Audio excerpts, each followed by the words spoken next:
With all of the talk about how pro-life laws in states that have overturned abortion because of Roe v. Wade getting overturned are harming and endangering the lives of women, with all of these talking points and arguments from CNN to MSNBC to ABC to social media and TikTok and viral influencers all saying that pro-life laws now are actually gonna kill women. They're going to kill women. And we need abortion because abortion actually, you see, it actually helps women's health. And without it, more women will die. We're hearing this a lot right now. From what I'm seeing, maybe you are too on social media, it's some of the primary claims being made, actually. And so I thought it would be significant and important to once again have our in-house OBGYN here at Unaborted, Dr. Brent Boles, to come in and actually discuss the conversation regarding abortion safety. Now, listen, I believe abortion is wrong because it intentionally kills an innocent human being. I don't make medical arguments. I lead with moral arguments. But it's very important to have clarity on the medical side of this conversation and what abortion does to women, to the mothers, because the left says that they exist to help preserve and support women's health, their reproductive health. But the opposite is actually true. By supporting, expanding, and funding abortion, not only do you kill the babies, which is why abortion is wrong, but you actually intentionally harm the lives of the women and patients that you say you exist to serve. And you need to be equipped to have conversations to lift the delusional veil that many Americans are living under, who believe that the abortion industry, while they hate unborn children, they do support women. They do support the women obtaining abortions. This has never been the case, and it's become more abundantly clear than ever before that for the abortion industry, pregnant women become just as much of a sacrificial lamb as unborn children on the altar of abortion access. And no one is better to have this conversation and equip you to stand against the culture of death than my good friend Dr. Brent Boles. Buckle up, you're in for a treat. I'm Seth Gruber, and this is Unaborted.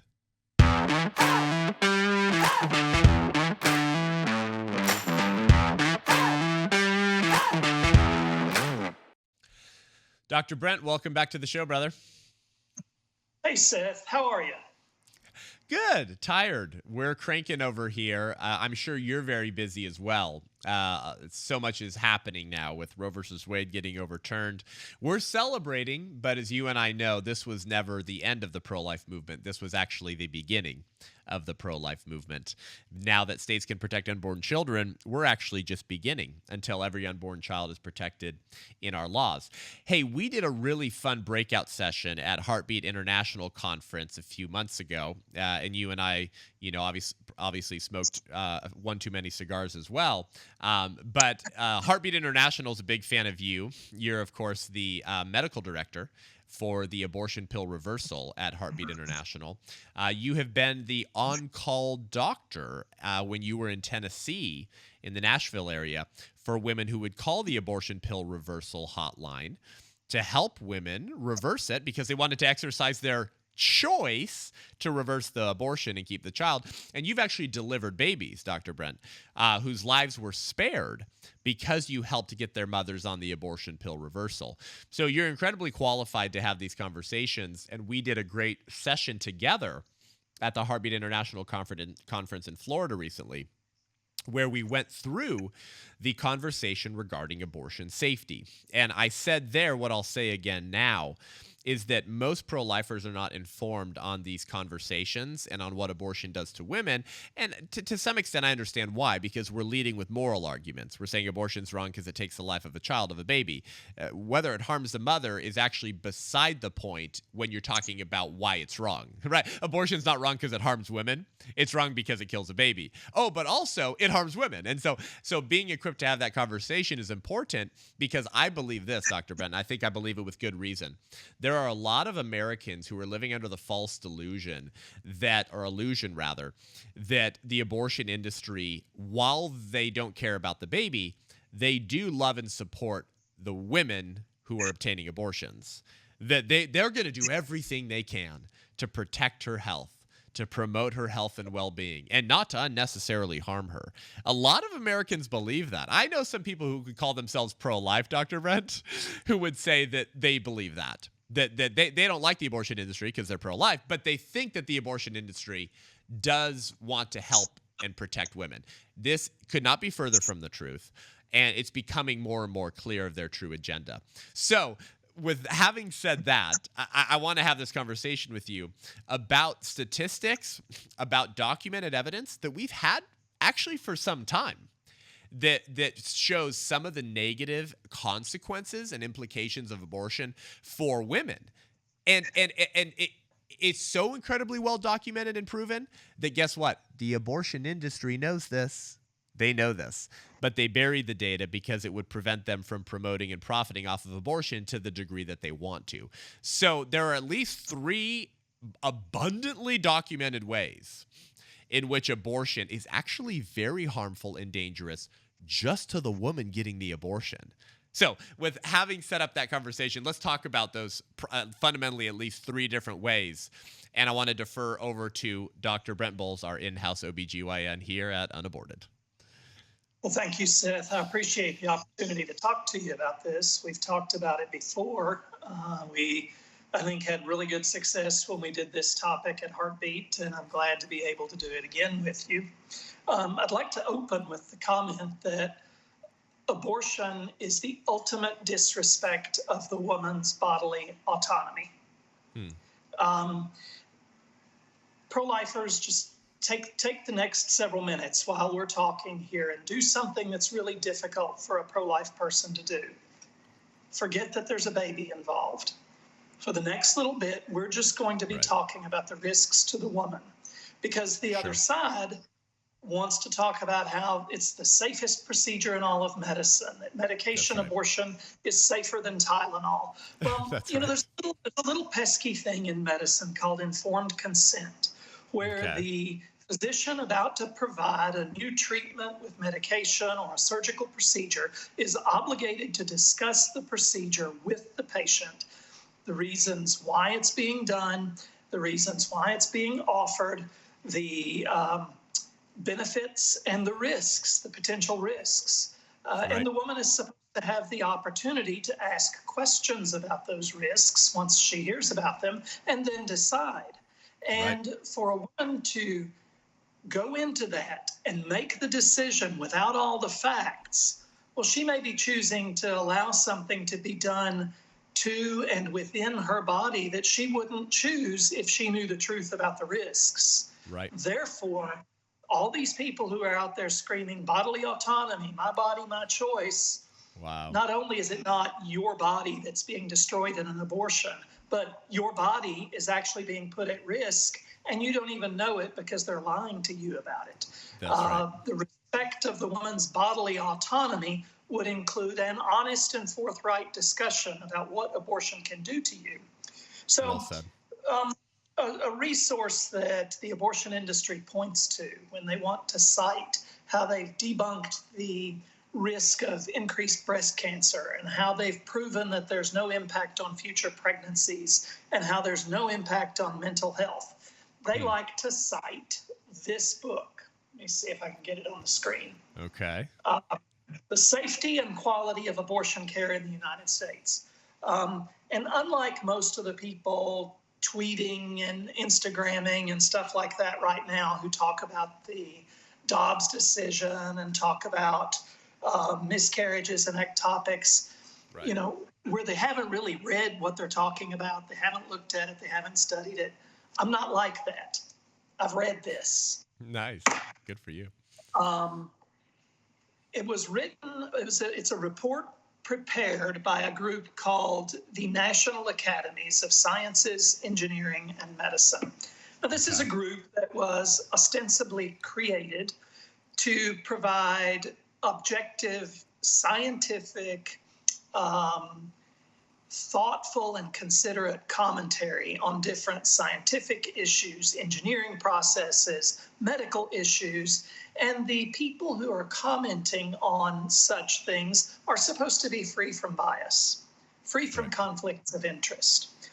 But when you look at the National Academy of Sciences across the board, you find that 20% of the people that review topics across the board, 20% of them have significant financial ties to the industries or the entities or the projects that they are evaluating.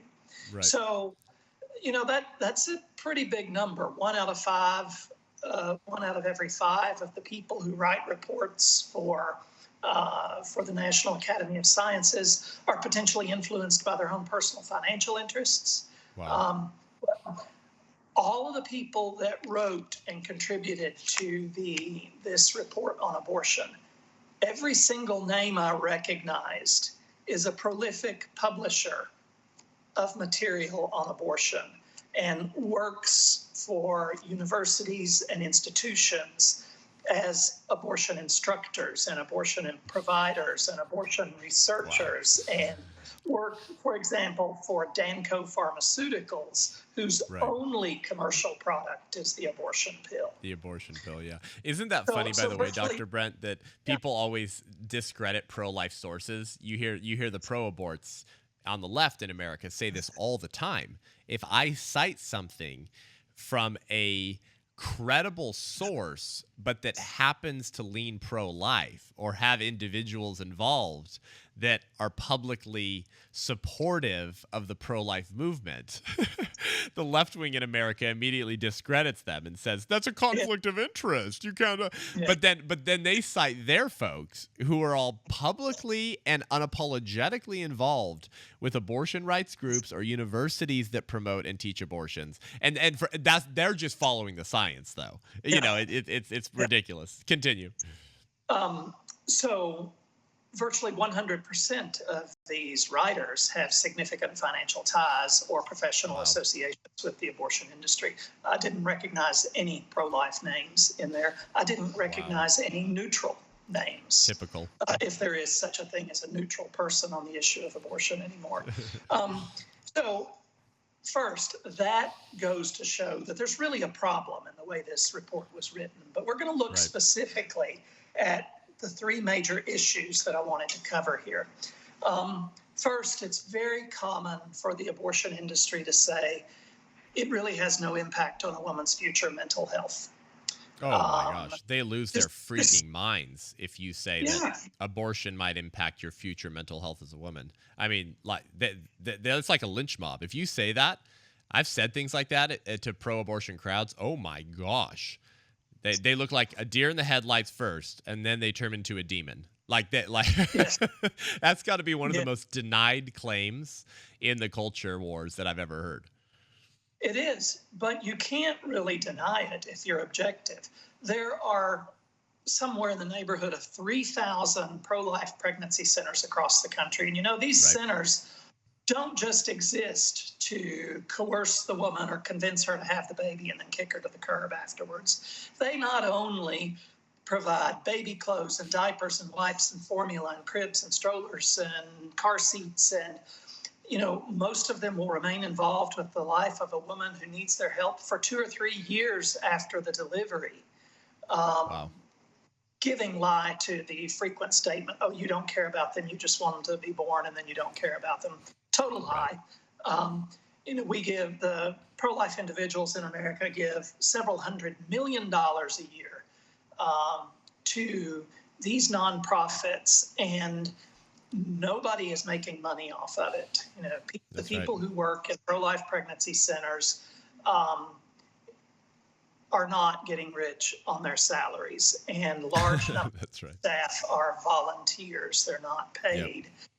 The resources are put into promoting the message and providing the services that women and families need. But one of those services that virtually every center across the country does for free is to provide trained counseling, to provide counseling individually or in group settings provided by trained counselors who will work with women who have post-abortion regret. Right. And post-abortion regret's not something that just shows up, 2 weeks after you've done it. The last group that I was involved with, I didn't do the counseling, but I know who did.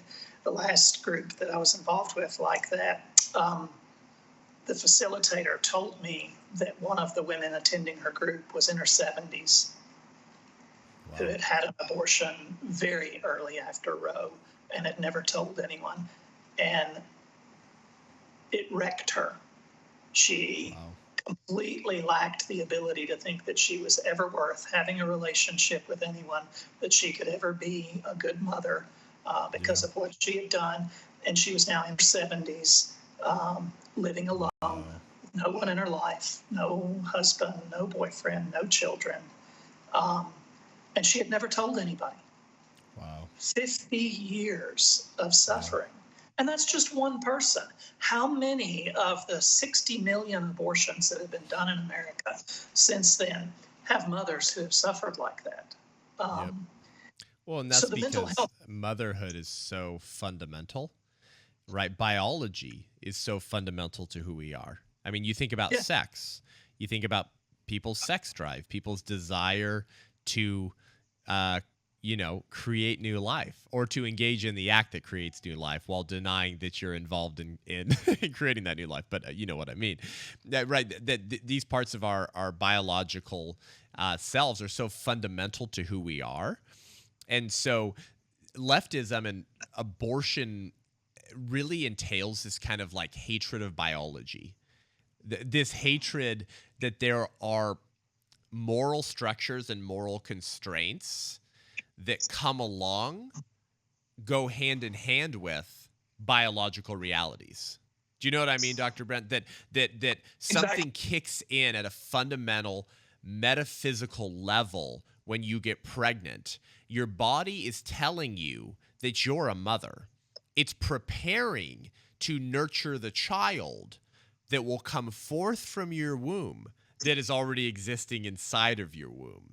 Right. And so leftism in general, or pro-abortion ideology, has always entailed this hatred of biology, or secular progressivism in general. Right there. What is the language of the left use, Brent? Liberation. We're always trying to liberate ourselves from these constraints, societal constraints, right? Biological constraints. What we want to be as gods. It's the fulfillment of the first lie by Satan. Eat the apple, your eyes will be open, and you'll be as a god. That we can liberate ourselves even from the constraints of human nature. And so really, pro-abortion ideology tells women to deny a fundamental moral reality that their soul is telling them is present when they're pregnant, so that they can liberate themselves from the moral duties that flow from these biological realities. So anyways, I went kind of weird, 30,000 foot philosophical to connect it back to what you said, that of course it makes sense then that women are dealing with depression and anxiety and regret decades after the abortion, because they participated in something that was so contrary to and inverted or perverted of the natural reality of a human being that already existed, of what your body was doing, that which it was created to do, and you killed the baby and you stopped it. It makes so much sense if you acknowledge that there are duties that flow from biological realities. And so just from sort of a self-evident level, the listeners to the show should probably going, yeah, duh, there's regret. But now I want you to get into some of the statistics and kind of explaining the proof that we have, not because you've talked to 5 women and you're speaking experientially, but no, we have the data for this. Is that right, Dr. Brent? We do. Let's look at that. Abortion's impact on mental health. Between 1993 and 2018, there were 75 different studies that were performed, completed and published in peer-reviewed journals. 50 of them show an increased risk in the chance of mental health issues after an abortion. 50 of 75. Wow. Yeah, so 2/3 of them. The National Academy of Science report that covers the impact on mental health chose only 7 of those 75 studies to discuss. And all of them were from the 1/3 of the studies, the 25 out of 75 studies, that said there was no linkage. And 5 of those 7 were from a particular group called the Turnaway cohort. And I know you're familiar with the Turnaway cohort. The Turnaway cohort is a study that was put together with the premise that women who want an abortion but are turned away from getting one do worse economically, psychologically, financially. They do worse than women who were able to receive the abortion that they wanted. The problem with the study was they determined how many people they needed to interview to make the study meaningful, and only 37% of the people they approached agreed to be interviewed and participate in the study. And during the course of the study, 44% of them dropped out. So they published their conclusions based on the results taken from only 17% of the women that they thought they needed to complete the study. So that raises some serious concerns about the validity. I think there's a term for that, Dr. Brown. I think it's called confirmation bias. Yeah, absolutely. Because, I mean, it's confirmation bias is shown in the fact that women who are really struggling with it don't want to keep being reminded about it. They don't want to talk about it. So they quit answering the phone calls. They quit returning the emails. They won't participate. So what they had left was a group of people who really weren't bothered by it and didn't feel like they'd had any trouble with it. And some people are like that. You know, there's no denying that. Not everyone struggles afterwards, but many do. And the turnaway cohort is not a valid description. One interesting thing did come out of the turnaway cohort. Of the people that they were able to interview who did not receive the abortion that they wanted, when they were interviewed 5 years after having tried to obtain an abortion and failing, 95% of them were glad they didn't get the abortion they wanted. Wait, this was a result from the turnaway It's a result study? They didn't publish. Wow. It's Can you say that again? That for the women who were turned away from receiving an abortion, who did complete 5 years of follow-up, 95% of them who had sought an abortion but didn't get it, 95% of them were glad at 5 years that they did not get the abortion that they thought they wanted. Dr. Brent, are you telling me that when someone meets their child and then they hold them and breastfeed them and hug them, are you telling me that they end up being happy? That they didn't kill them? Back to those biological realities. Yes. Wow. So furthermore, the American Association of Pro-Life OBGYN has evaluated the data on this. They have a technical bulletin publicly available on their website, aaplog.org, that lists 69 different citations. And they very expertly outline the evidence supporting a significant linkage between abortion and subsequent serious issues with mental health. Wow. Specifically, one of the most prolific objective researchers on this issue is a woman named Priscilla Coleman. And a lot of her work has been published in the prestigious peer-reviewed British Journal of Psychiatry, I believe is the name of it. Yes. But it is a reputable peer-reviewed journal that has published her work. And when the editors and staff at that journal were attacked by by supporters of abortion, they went back and really looked closely at Dr. Coleman's methods and conclusions, and they refused to back down and withdraw her. The abortion supporters were demanding that the journal retract the publication of her work, of course. And they refused to do so. So Dr. Coleman, in one of her best papers, cites 51 different references and does a really good meta-analysis, which is a compiling of different similar studies that are looking at the same issue and trying to increase the numbers of people to increase the strength of the conclusions. Her best meta-analysis shows that having had an abortion increases your risk of subsequent mental health issues by 81%. Wow. It concludes there's a measure you can determine called the population attributable risk, which means, like if you're going to talk about diabetes, let's say the population attributable risk for having diabetes when you eat a lot of sugar is 75% or whatever. 75% of diabetes is due to eating a lot of sugar. I'm just making that up, Right. but it illustrates an example. Well, the population attributable risk for depression for a woman who's had an abortion is that 9.9% of women with diagnosed mental health conditions have only a past abortion as their only risk factor. They have no other risk factors, no other Okay. life risk factors, no family history, no history of trauma or economic difficulty or other things that can contribute to mental health issues. Okay. Almost 10% of all cases of mental health disorders in women can be attributed to abortion because that is their only risk factor. Even worse, the population attributable risk that abortion leads to suicide is 34%. 34% Wow. of suicide for women, those women have only a past history of abortion as a risk factor.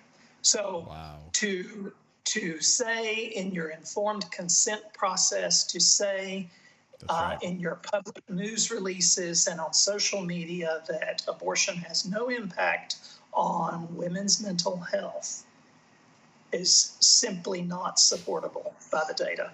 That's right. It's not. Wow. So the next thing, preterm Wow. birth. That's Huge. powerful. Really quick, Yeah. Dr. Brent, on mental health, just so our listeners are clear on the different categories we discuss when we say mental health, we're talking about depression, right? We're talking about suicidality or suicidal tendencies, just so we can name some of the mental health issues we're referring to. Are there any others that would be wrapped up in increased risk of mental health following an abortion? Well, some of the other mental health diagnoses are substance abuse disorders, Okay. addiction, problems with that develop after the abortion because the patient turns to addictive things to try to soothe her pain. It's a very rational explanation for how that can happen. Those are the issues: mental health disorders, anxiety, depression, suicidal risk, substance abuse, addiction, PTSD. Yeah. 40% of women who have an early abortion will at some point later in life meet all the criteria for the diagnosis of PTSD, and 60% of women who've had a late-term abortion will at some point in the future meet the criteria for the diagnosis of PTSD.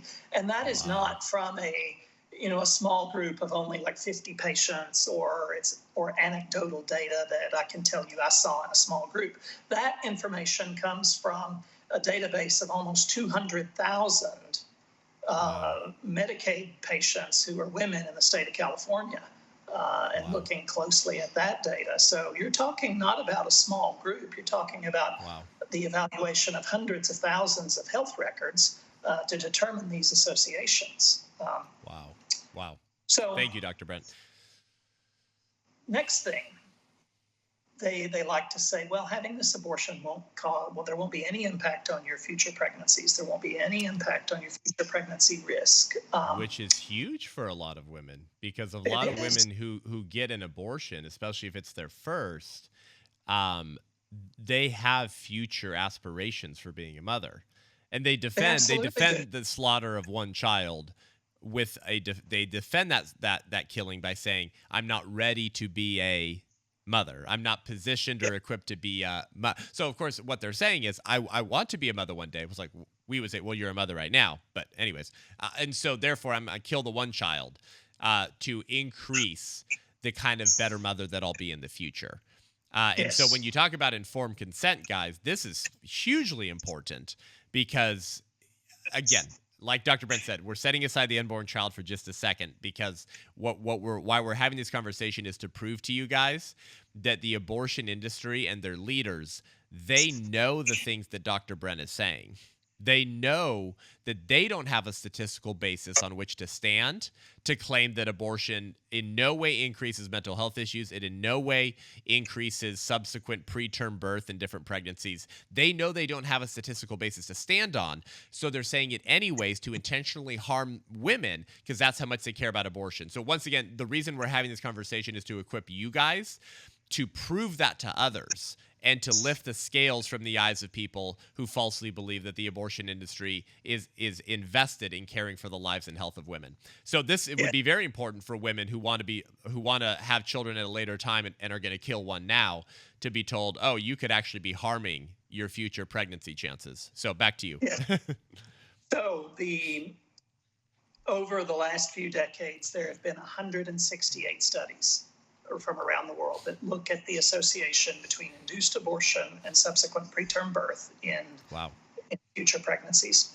The APLOG has done a really good job looking at this data. They have 2 documents. American Association of Pro-Life Obstetricians and Gynecologists.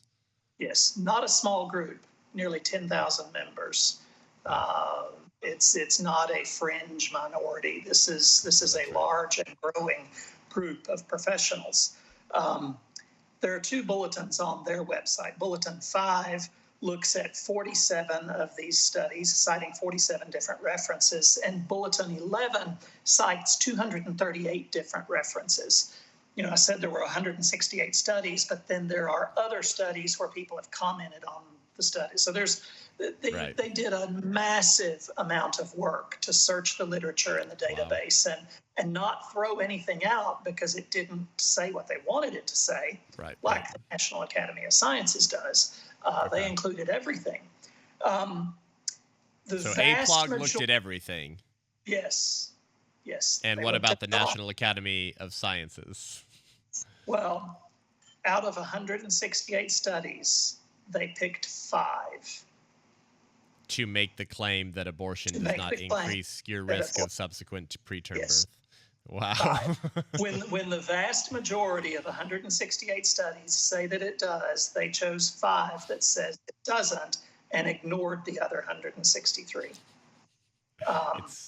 It's almost their playbook, huh? Yes. So there was one really good meta-analysis that looked at 41 of these studies, grouped them together, and it gave us the best representation of the statistical risks. If you as a woman have 1 elective or induced abortion, your risk of delivering a premature baby between 32 and 37 weeks is increased by 36%. But your risk of delivering a baby that's extremely premature, less than 32 weeks, is increased by 64%. Whoa. So these critically ill preemies that spend weeks or months in the NICU with tremendous increases in their risk of cerebral palsy and chronic long-term disability and huge, enormous expense financially and personally and emotionally for the families that are involved, your risk from having 1 induced abortion, your risk of causing you to, in the future, deliver at a gestational age less than 32 weeks is increased by 64%. And if you've had multiple elective abortions, your risk of preterm delivery in the future overall is increased by 93%. Oh my gosh. And preterm birth overall, the population attributable risk factor, that calculation says that 31% of the babies that are in a NICU because of a preterm delivery, 31% are there with their mothers having no other risk factor for preterm delivery other than a prior elective. Whoa. Yes, and meaning I'm tracking with you, but just for listeners who might not have understood what he said again, just to be clear on terms, that 31% of preemies in the hospital, their mothers had no other risk category that could reasonably be attributed to that preterm birth than abortion. And this fits in the neighborhood of the stats that we know. We know that about 1 in 4 women have had an abortion. So this fits into that neighborhood then that would make sense of that. Wow. It does. So for this book, this ought to be on the shelf at Barnes and Noble under the category sad works of fiction. That's right. Preterm birth, the risk is there. Now, Yep. breast cancer, that scary thing that 1 in every 9 women in America will have to deal with at some point in their lives. I remember I had been in private practice for probably 7 or 8 years when a study was released called the Women's Health Initiative. And that study was a very well done study that looked at the risks of postmenopausal hormone replacement and the risk that it would cause cancer. Define postmenopausal treatment. That when a woman has gone through menopause and is having hot flashes and other symptoms, and she decides to go on estrogen and hormone replacement therapy. This study said that your risk of breast cancer will be increased. Now, when you looked at the study, the amount of increase was actually very small. If a group of 10,000 women who are not on hormones during menopause, 30 of them will get breast cancer in a given year. If you have 100,000 postmenopausal women on hormones, 38 of them will get breast cancer in a given year. So it only increases the risk of breast cancer by 8 cases per 10,000 women per year. Wow. That was a tiny increase. But that tiny increase triggered a panic across America because the media rightly wanted to make people aware of the risks of hormone replacement. Right.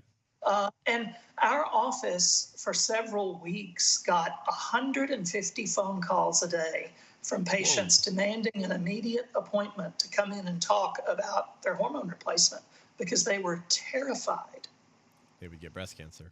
Wow. So what do you think an objective media would do if they heard these numbers that I'm about to give you on how abortion leads to breast cancer? An objective media would trigger such a panic that there would be mobs outside of Planned Parenthood, not outside of pregnancy centers. You're totally right. That would totally happen. So here you are. Here's the numbers. Between 1957 and 2018, there were 76 studies around the world that were published in peer-reviewed journals that evaluated the linkage between induced abortion and subsequent breast cancer. 60 out of the 76 showed a positive association between having had an abortion and later having an increased risk of breast cancer, with more than half of those having a statistical significance that met or exceeded the 95th percentile, which for your listener, that means it was a really good study. Right. And that its conclusion is really trustworthy. So of the 24 studies out of those 76, the 24 studies that were done in the United States, 19 of them confirm an association between induced abortion and subsequent risk of breast cancer. But how many of those did these good old boys put in their book? 3. Oh my goodness. So it's just the same game over and over again, huh, Brent? It's pro-lifers will look at as with as much breadth as possible in their data, and then the pro-abortion movement will cherry pick the narrowest subset of studies that confirm their bias, run with that as the follow the science narrative, and then it gets repeated in the universities and on the mainstream activist media, and then we're castigated as anti-science bigots because we're saying that the pro-abortion movement is not following science, they're following money.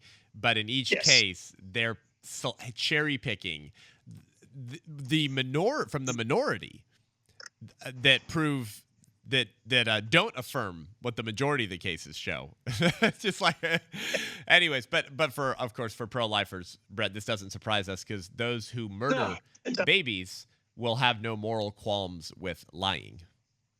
Correct. So continue. The problem with saying that there's no way that there's an association there really is a plausible biological and physiological explanation for why allowing a pregnancy to begin to stimulate the breasts, but then stopping it so that the breasts don't progress to a mature state that produces milk, because that's the state that provides the most protection for women from breast cancer. Having had a child early in life, going to term, delivering it and breastfeeding it provides an incredibly high level of protection against breast cancer, because those mature ducts and cells and glands in the breasts, Right. those mature ones, are very resistant to becoming cancer. 97% of breast cancers arise in an immature breast duct or gland. Wow. So abortion causes the number of immature glands to proliferate, but then never causes them to mature. So they spend many more years in a proliferative state that is very prone to malignant change. Wow. So there's a very plausible explanation for the increased risk. But the good old guys at the National Academy of Sciences, who cares about physiology? If it doesn't support what we say, we don't care about it. So now, of those 76 different studies that looked at things, the best one was done by a Dr. Darling. That study chose 845 women who had breast cancer and then selected 961 age-matched controls who did not have breast cancer. That means they picked women with breast cancer, and then they went out and found women of similar age, height, weight, ethnic background, that kind of thing, who did not have breast cancer, and then looked at the histories in both of them. What kind of risk factors did these have? What kind of risk factors did this group that didn't get it? What risk factors did they not have? So they looked at that. What they found was that if you had one abortion in your past, that overall your risk of being diagnosed with breast cancer by the age of 45 was increased by 50%. Whoa. Now, what a huge difference between hormone replacement therapy giving 8 more women out of 10,000 a case of breast cancer, as opposed to abortion giving you a 50% increase in your risk. Where's the sensational news media on this? They're just as dishonest as the abortion industry spokespeople. They really are. Now, if you have your abortion prior to the age of 18 or after the age of 29, I don't understand totally why that's the finding. But if you had your first pregnancy aborted at those ages, you have a 100% increase in your risk of breast cancer. Oh my gosh. So before 18 or after 29? After 29, then you have a 100% higher chance of developing breast cancer. Now that doesn't mean, there will be people who try to twist what I just said. That doesn't mean that 100% of those women are going to get breast cancer. Correct. What it means is the risk is doubled for them. Yes. That's what a 100% increase in risk means. It means it doubled the risk. Finally, the worst sad group within these nearly 2,000 women that were studied. If you aborted your first pregnancy while you were a teenager and you had a family history of breast cancer, there were 12 women in this study. That was their demographic characteristic. They had their first pregnancy aborted while they were a teenager, and they had a family history of breast cancer. And a family history. 12 women met those criteria. All 12 had breast cancer by the age of 45. Wow. Every one of them. Oh my gosh. This should be national news. It should be. It should have been when these studies came out. Yes. And back several years ago when the tobacco industry, the cigarette manufacturers were finally held accountable for having engaged in promoting false research and false conclusions to convince Americans that smoking cigarettes wasn't addictive and didn't cause cancer, and then they were That's found right. Yeah. liable. They were found criminally liable Wow. and ordered to pay billions Wow. into trust funds to take care of people who had been injured by cigarette smoking. This is the same thing. Yeah, totally. This has been an organized, concerted effort to ignore valid evidence and promote worthless evidence. That's right. To promote the fiction that abortion has no impact on women. Wow. And that's the only conclusion you can draw if you're going to be objective about it. And goodness. people will watch your show here and they'll go off all mad and they'll call you and me liars. But you know what? Don't even talk about it unless you've looked at this and you've looked at other references that I've cited. That's right. That's right. Because everything I've said is verifiable. That's right. Wow, Dr. Brent. In brief summary, guys, because this was a data-heavy, information-heavy episode, but I think it's really important. This is an episode I would encourage you guys to go back and listen to.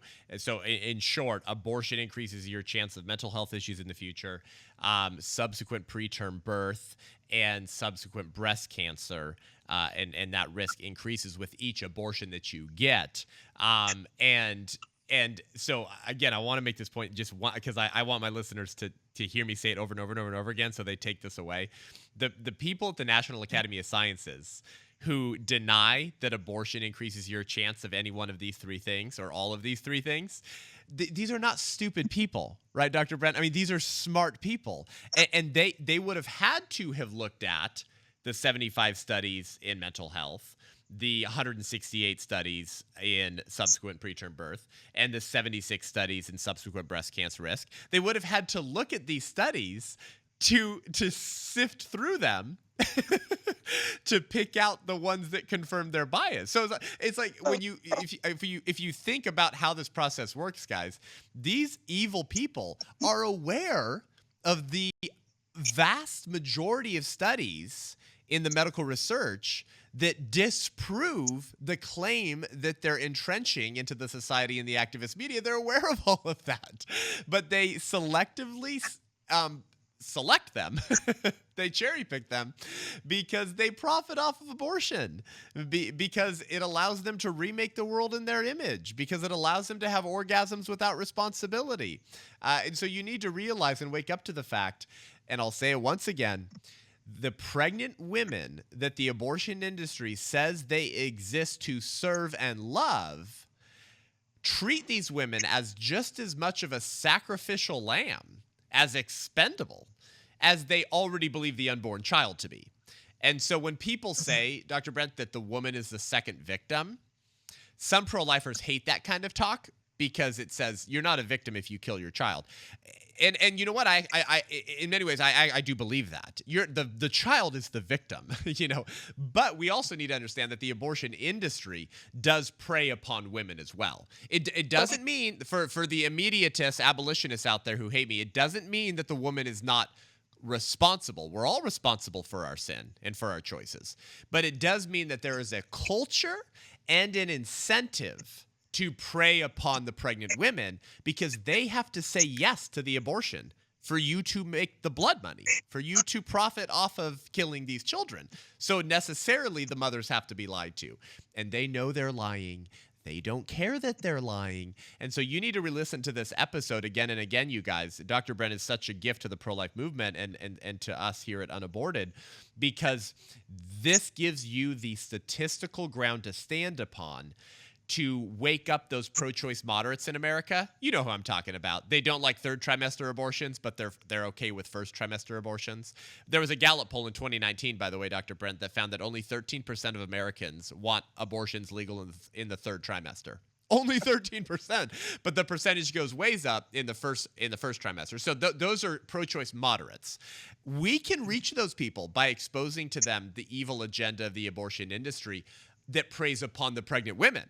And then that can move them on their way to joining us to defend the right to life of every child. Closing thoughts, Dr. Brent?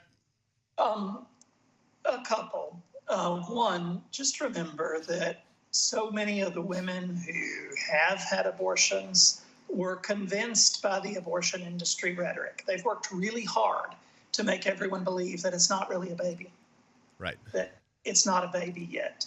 And a woman who, a person, not just women, but any people who are afraid and anxious and uncertain are vulnerable to manipulation and are much more likely to believe the person standing there saying, I've got the solution to your problem. Right. And so the manipulation of women by this industry is just unspeakably awful and of such a much higher magnitude than anyone really realizes. Yep. But to go back to what we were talking about, just to summarize, these three problems, mental health, future impact on future pregnancies with the risk of preterm labor, and the future risk of breast cancer for women.